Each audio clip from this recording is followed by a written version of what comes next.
There's so many music documentaries out right now, but this is one that I highly recommend. A lot of people are talking about it. This is the new Shyne documentary. It just premiered on Hulu, and that's where you can watch it. It's called The Honorable Shyne, and it's just a remarkable life story. Of course, he does talk about his relationship with Sean Puffy Combs. We'll get into that a little bit later, but it's just this remarkable kind of like rags to riches story with this very unexpected second chapter that Shyne is enjoying now as a rapper turned politician. So, how did one of the most hyped artists of the 90s go from the top of the charts to literally the bottoms of this music business and then rise again? Let's get into it. So, for those of you who may not remember, there was a time Shyne was the hottest artist in hip hop. So let's go back a little bit. The documentary starts with Shyne's upbringing in Belize. Now, from day one, his lore was always a little bit interesting and unique. He's the bastard son of a Belizean politician. And as Shyne had said in his music, his father never claimed him, and his mom ended up raising him as a single parent. All of that is true. What's pretty crazy though is the documentary actually interviews Shyne's dad, and he is very much kind of like this dignified politician, and he talks about the circumstances that he was unable to claim this child. He does apologize for it and says that it did create this tension, this friction that probably followed Shyne his whole life. So in the 80s, Shyne's mother emigrates to Brooklyn. And in the beginning, it's just her. She leaves Shyne back in Belize. He's being raised by his relatives. And it seems like somewhat of an idyllic childhood. He's swimming, he's enjoying nature. Like it seems like he did grow up with a lot of love, but he always yearned for that fatherly affection and attention. Ultimately, he moves to New York in the early 80s and he moves to Bed-Stuy. So they interview a lot of Shyne's day one friends, his childhood friends, and they say he was just this guy with kind of a chip on his shoulder. If he had a problem with you, you definitely want to go the other way. Like he was someone who, if he had to, he would fight. Like that's just the kind of person that he was. He ended up getting into some trouble that the way they say it, it wasn't really his fault. He was actually defending someone else, but that escalated into him getting shot. And he could have lost his life. It was one of these sort of tipping point moments in his life. He promised his mom that he was going to stay out of trouble, and he became a bike messenger. And this is where, for a lot of us, at least as hip hop fans, like that's where I remember the story. So there's this kid riding around New York delivering messages. Like this is a very New York thing. We have bike messengers. And anytime he would see a truck or a car, anything related to the music business, like let's say there's a van wrapped with the Def Jam logo, he would immediately be like following the van. He just really wanted to be an artist. And he was trying to track down anybody. I mean, absolutely anyone he could find who worked in the music industry, whether directly or tangentially. So ultimately, through I believe it was his barber, that's how he got this contact into the music industry. And he ends up just sort of starting to circulate. Now, what's crazy is even without a demo, this kid had buzz on him. One of my favorite things that I learned from this documentary, so before Shyne was even signed, he goes up to Jay-Z and he asks Jay, like, do you have your gun on you? And Jay's like, what are you talking about? At this time, we're talking sort of late 90s, right? So Jay-Z is not quite the Jay-Z superstar we know, but he's still someone of note. He's an artist. He's a signed artist. So Shyne says, do you have your gun on you? And of course, Jay's like, what is this kid talking about? And Shyne says, listen to my tape. If you don't like it, feel free to shoot me. So, of course, Jay's like, what is going on? Eventually, Jay just kind of gets into his car and like tosses the tape out of the car because Jay's like, who is this kid coming up to me and like accosting me? But Shyne says that was one of the moments that really invigorated him. It energized him to want to be a signed artist. And for those of you who don't remember, before the internet, before social media. These were the type of antics artists had to do. I mean, even for myself, when I first came to the music industry, if you saw an executive from a company you wanted to work for, you would sort of chase them down. Hi, nice to meet you. I really want to work with you. Here's my resume. Like, this was something that we've all done, this in person hustle. So it is kind of funny to hear Shyne recount it. Very quickly, Shyne's name starts circulating. I believe it was Sylvia Rohn, a very well known executive who was the first to show interest. But after that, other people wanted in too. Def Jam, Bad Boy. And this is where the story really starts to take off. Shyne was involved in a multi label, multi million dollar bidding war. I remember so clearly as a kid, as a teenager, hearing about this bidding war. Here's this new ascendant rapper out of Brooklyn, and everyone wants a piece of him. What I didn't know is that Shyne didn't have any music really to his name. It's not like he had anything that tangibly people could point at. I think a lot of it really was hype. And one thing I think they do a really good job in the documentary is explaining these bidding wars. Yes, as much of it is wanting to sign the artist, a lot of it is ego. I can only imagine if Sylvia Rohn wants Shyne. She's a very high profile executive. Then we hear Def Jam wants him. So, of course, word is going to get back to somebody like a Puffy. And at that point, yeah, I want to sign him, but it's also an ego thing. So many times it was the label executives who were both friends, but also friendly competition, going at each other as much as they wanted to acquire the artist. According to Shyne and his early manager, he was offered multi-million-dollar deals.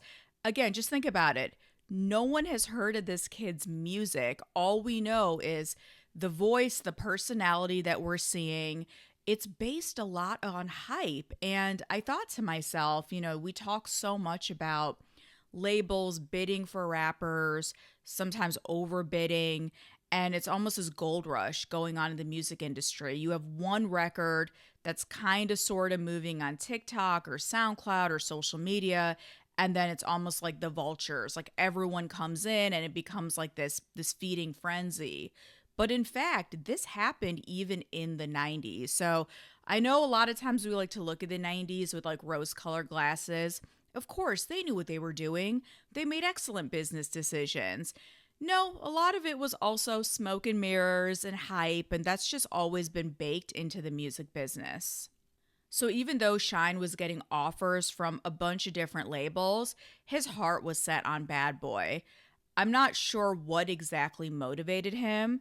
At this point, Biggie had already passed away, so I'm sure Shyne growing up being a fan of Biggie, they're both from Bed-Stuy. They both also have West Indian heritage, which is kind of interesting. That could have been it. But it was also the era of Puff Daddy.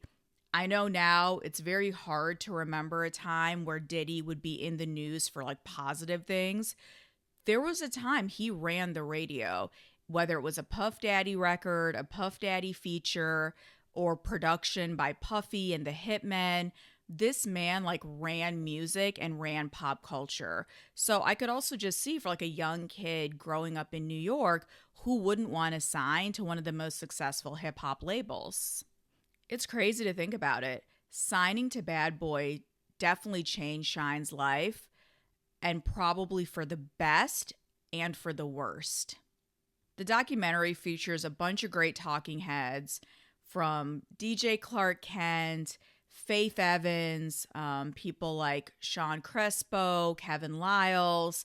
There's just a lot of people, executives, artists, people who were around at the time, Shyne's family. And they say that no matter what, Puffy did have a great ear for talent. And what he did probably better than anyone was how to package talent. He knew how to take that diamond in the rough, shine it out, and make it really bling and make it really shine. And he was the one who told Shyne, hey, you got to jump on this Bad Boys beat. He was the one who said, you need Barrington Levy on your record. That was genius. And I mean, who knows what was going through Puff's mind at the time, but that was literally what Shyne needed to come out with that huge smash record. to this day, Bad Boys, that record has aged beautifully. In fact, after watching the documentary, I went back to Shyne's first album.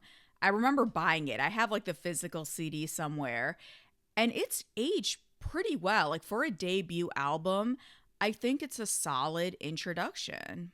So I don't want to give away too much from the documentary, but I really loved when they interview Barrington and he says he thought he was going to jump on a Puffy record. So he's so excited. He comes to the studio and they're like, no, you're actually going to work with this guy you've never heard of. So he was a little bit disappointed.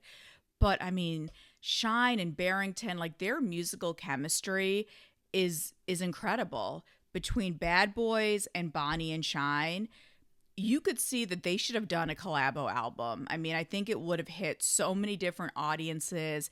It could have been this like hip hop, reggae, dance hall, like global moment. Like they just had crazy chemistry. So it sounds like a lot of stuff is going on, but in reality, Shyne signed to Bad Boy in 97. And by the end of 99, that's when the Club New York shooting happened. So his rise was so quick. One day he's an unknown, then he's in this bidding war. And he says the minute he signed to Bad Boy, he became a millionaire. So just imagine like what that must have felt like for a young person. He's living in the Trump Plaza, like he's doing all of the things like the luxury car and the private jets, and he's living that life without a hit record. Then you fast forward to December 1999. I remember it so clearly because I was in New York. I was here for the Times Square, like the ball dropping in Times Square. Like I was not old enough at all to be at the club, but I remember so distinctly being in New York City and seeing the headlines, what happened after this really tragic shooting at Club New York. It involved Sean Diddy Combs, his then girlfriend Jennifer Lopez, Shyne, and another group of people who I didn't know until I watched the documentary. But Scar, he was like a New York guy. He was friends with Shyne from Brooklyn. So they don't really delve into too much. Like, was there something maybe more personal than just like the beef that happened between Scar and Puff? Essentially, Scar threw a bunch of money at Puffy. Puffy felt disrespected. And before you know it, people were drawing guns. And the question for the jury was, after shots were fired, was it done in self-defense? Who should be charged? Who should be found guilty? And sadly, there were people who were injured. One of the victims, she was shot in the face. She ended up having deformities, and she's done some interviews since. So, it's good to see that she's recovered. But I mean, just imagine how traumatic that is. You go to the club, it's about to be New Year's Eve, 1999. Everyone is so excited. Also a little scared. We weren't sure what was going to happen with Y2K. But, you go out to have a good time, and this is how the night ends. They spend a good amount of time in the documentary talking about the trial. And I remember following it as much as I could. Remember, there's no social media. It's not like we had, Twitter reporters in the courtroom sending updates.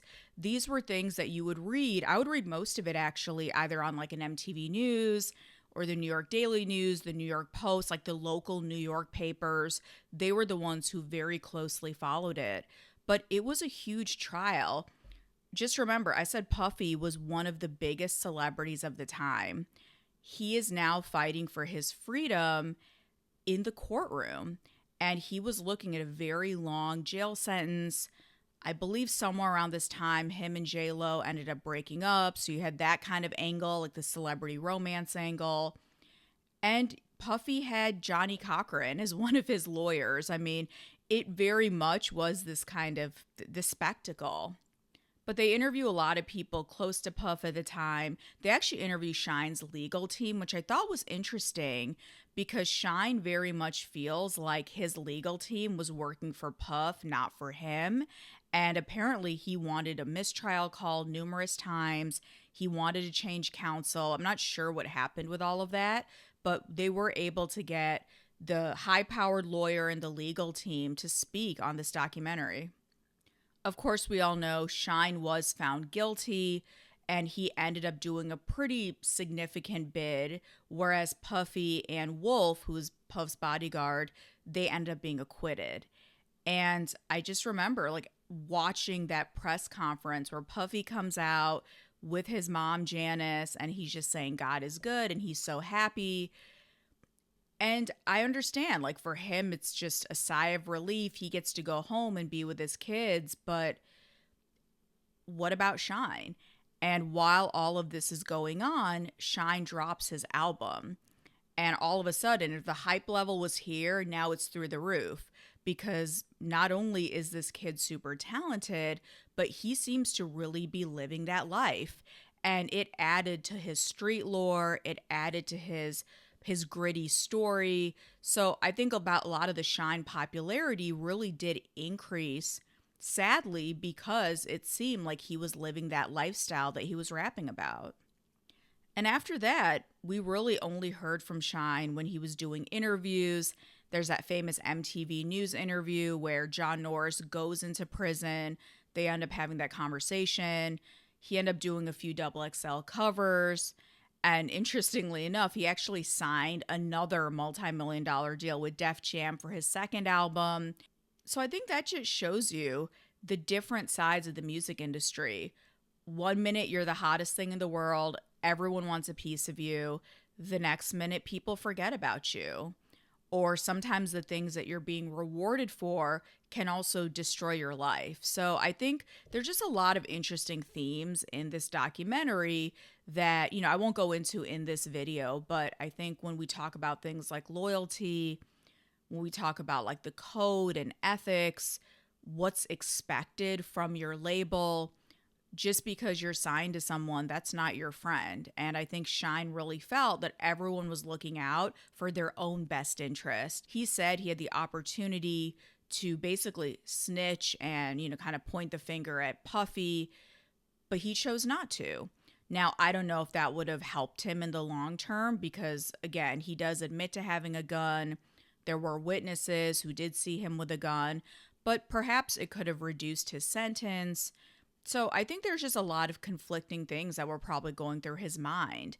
And it just shows, like, with the music industry, there's so many young people and not everyone has that guidance. And it's great if you're on a label where maybe the label owner or your A&R or producer or someone kind of big bros you or helps you navigate through this life and through this industry. But it really felt like Shyne didn't have that. Although he was the toast of the town on a professional level, I just don't know who was looking out for him on a personal level. The documentary ends with Shyne coming home. He famously converted to Judaism. Then he became from Jamal to Moses. He moves to Israel, has this like religious awakening, and they talk about all of that stuff. And it does also show when he tried to make a comeback in the music scene, it didn't really work. Like, it just didn't feel relevant. It just didn't seem to fit with what was going on at the time. But I think Shyne's story, no matter what, does have a happy ending. He really is a testament to the fact that you can always have another chance. And he really took this second chapter in his life. He's married, he's a dad, he's very much involved in Belize's politics. His ambitions are to become the prime minister. So he is sort of following in his father's footsteps. But I do think his story of being a survivor, of having this redemption arc, I think it really does speak to a lot of the voters there. And I think it speaks to a lot of hip hop fans, because if you're old enough to remember as a fan or someone in the industry, Shyne's rise and then that sudden downfall, I don't think any of us could have predicted he would be where he is today. And it's rare. Like, not everybody gets the second chance or takes the second chance and does something with it. So it's very heartening that the story does have a positive ending, at least for Shyne.